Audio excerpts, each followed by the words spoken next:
We'll be spending the next 48 hours exploring Venice, and our first stop is Rialto Bridge. It's very early in the morning right now, so it's very cold. I drive early. It's like in the 40s, and it's also very busy with work boats right now.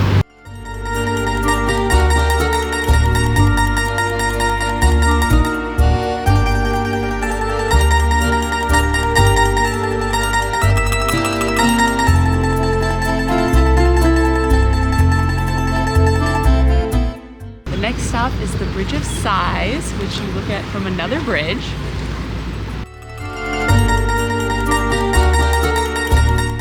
A lot of these are just photo spots that we're hitting in the morning before a lot of the crowds come, so we can just kind of see them and enjoy them, but there's not much to do at the photo spot per se.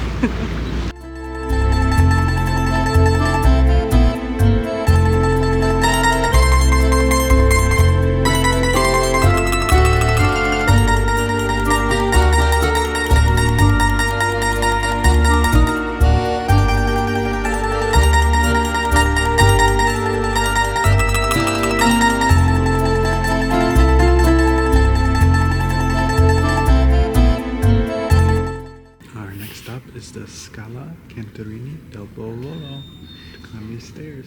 Yeah, we are supposed to get beautiful views out into the Grand Canal. We are here a few minutes before they open, so we're just waiting outside the gate until they open. It does cost €8 per person to enter.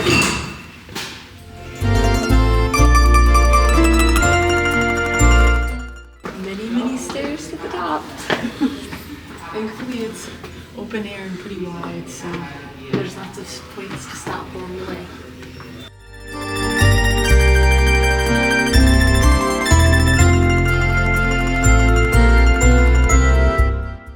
Wow, so beautiful. Oh my gosh.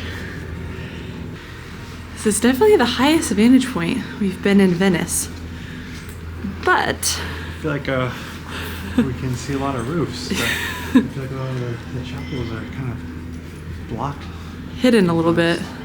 Can't see the water either. No, you can't see the water. But it's still really beautiful, and you get 360 views basically.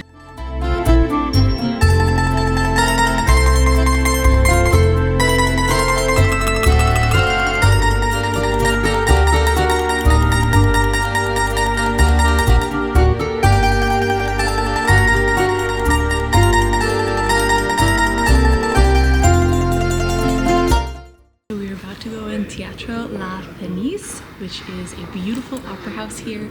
Sadly, there's not a show that we are going to be able to see while we're here, but we've heard it's beautiful, so we're just going to go look and see the inside.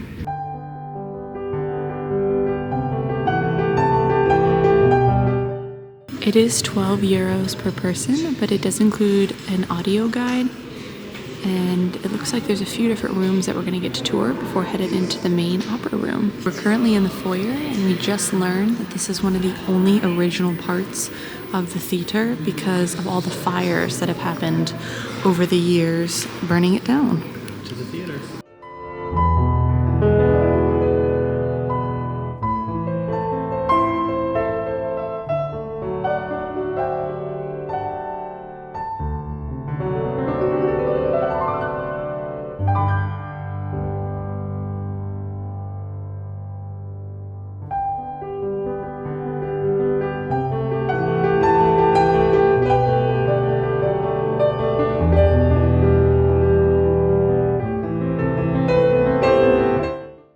Visiting the Libreria Acqua, Alta, which is known as one of the most beautiful bookstores and libraries in the whole world.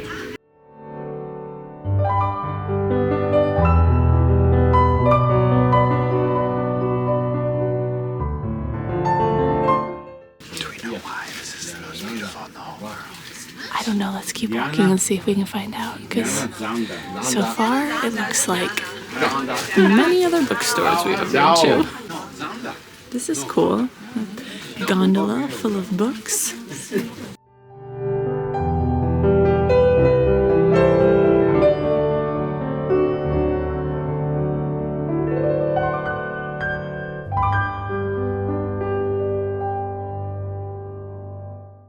There is a pretty view from the top of it into the canals. Though we think that this Instagram famous spot is why it is named the most beautiful bookstore in the world. It feels a little bit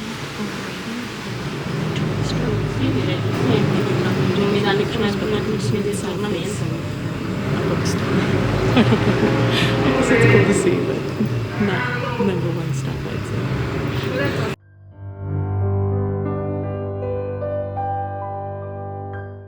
Something about Venice is that we've heard it floods a lot because of all the water everywhere.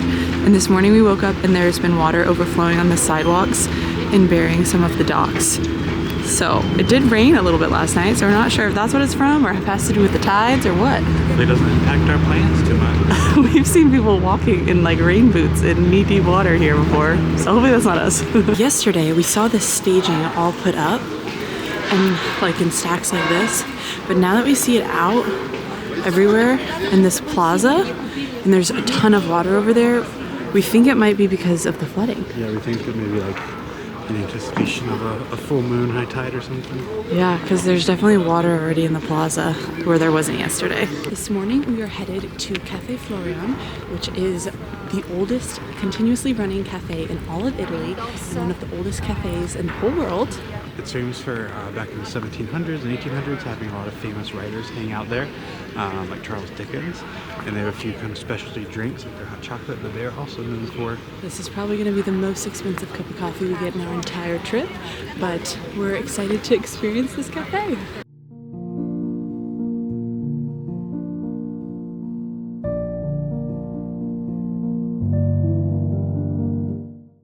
So it's also known because it's really beautiful inside.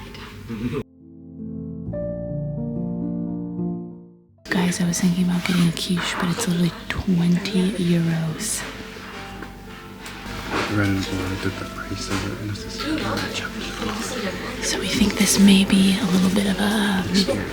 Yeah. The cappuccino is 12 euros. It's 12 euros. For reference, it's been like 3 euros everywhere else.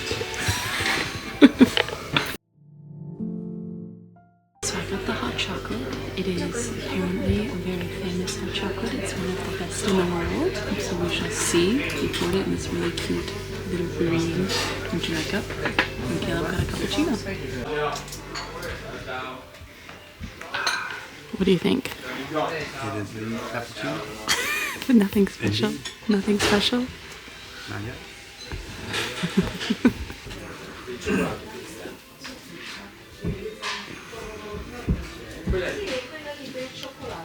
Interesting. It's like super dark and really thick, which is something that is about Italian hot chocolate here, is that it's thick. So I added sugar to it, and that helped a lot. Still don't know how much but it's making it more enjoyable. So I would rate that about a 5 out of 10. It was a beautiful cafe, and the history is cool, but it was the most expensive cup of coffee and hot chocolate that we've ever gotten in our entire lives. It was 26 euros. For one hot chocolate and one cappuccino. Which is about $30 US. We could have gotten like 5 cappuccinos for the one that Caleb got. Yeah. And I don't... It wasn't special either. Yeah, the hot chocolate tasted like other hot chocolates I've had in Italy, which apparently are not my favorite. They're just really thick. Like, it's like drinking like... Melted chocolate. Yeah, but not sweet at all. So, not my particular taste. But anyways, I don't know if I would recommend, but if you feel strongly about beautiful cafes and... History, I guess. You can... crossing something off your bucket list, then maybe, but I don't think I'd personally recommend it.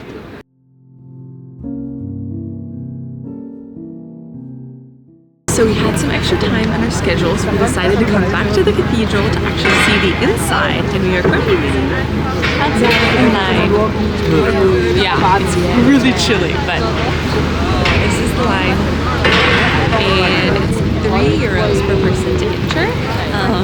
So that's honestly a really fair rate. I think that's the cheapest we can get to get inside a cathedral in Italy so far. Some of them are free. Yeah, some are free. We haven't even fully walked inside, and the ceiling is already so gorgeous. It is beautiful inside. Honestly, looks so different than some of the other churches we've seen. It's like very ornate and detailed, but it looks like more stonework and less paintings. It's a very, it's like gold plated almost. Yeah. So beautiful.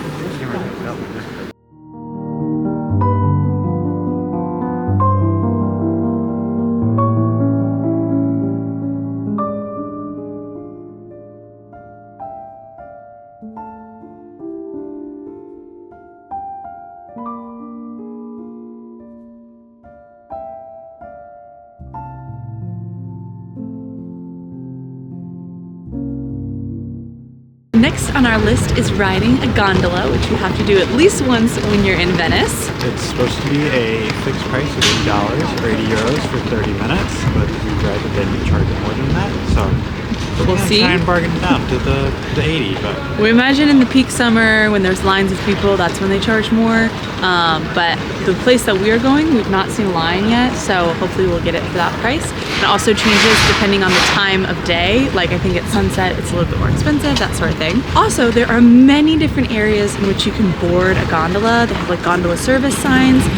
So right behind us is a huge area on the Grand Canal where you can board a gondola. But we've heard that's not necessarily the most recommended spot because it's a little busy with other boats. So we're gonna go to another spot that has more quiet canals that we're gonna hopefully enjoy a peaceful ride on a gondola through Venice.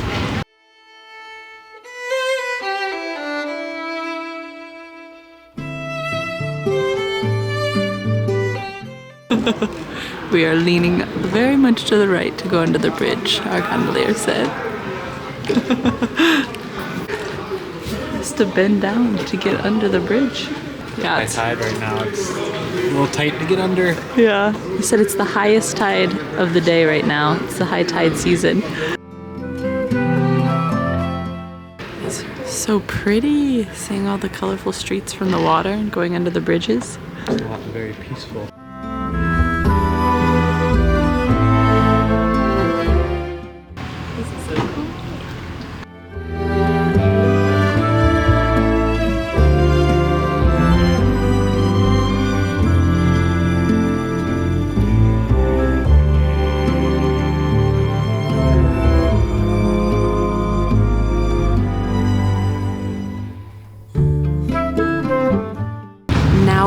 On the Grand Canal, which is the main canal in Venice. So it's going to be a little bit busier. And over to the right, you can see Rialto Bridge. This is the Palace of Napoleon. Napoleon used to live here, and now it is the nicest and best hotel in all of Venice, and a lot of celebrities stay here, like George Clooney. These buildings are City Hall. You see the nicest boats we've seen up front. We're still on the Grand Canal, so there's lots of traffic in this area.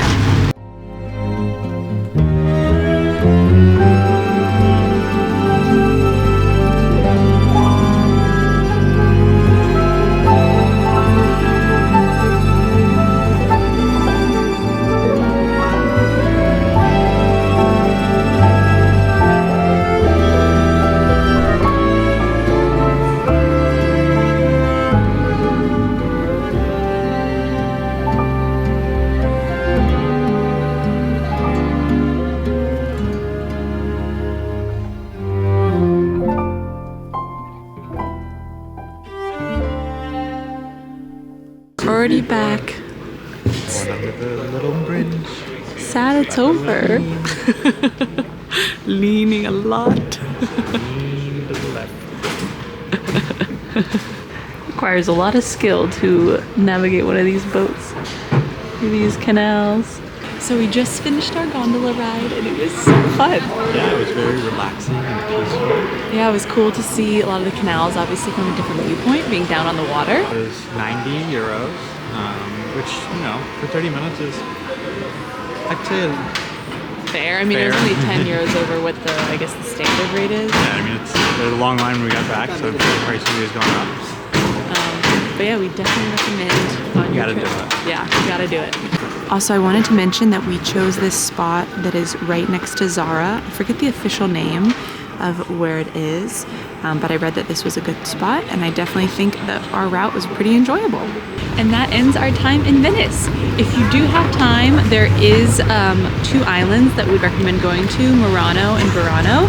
We did not have time for that on our trip, but we've heard good things, and if you have more time, you can take a little day trip. Yeah. Overall, it was a pretty good experience, but about hit expectations, I think.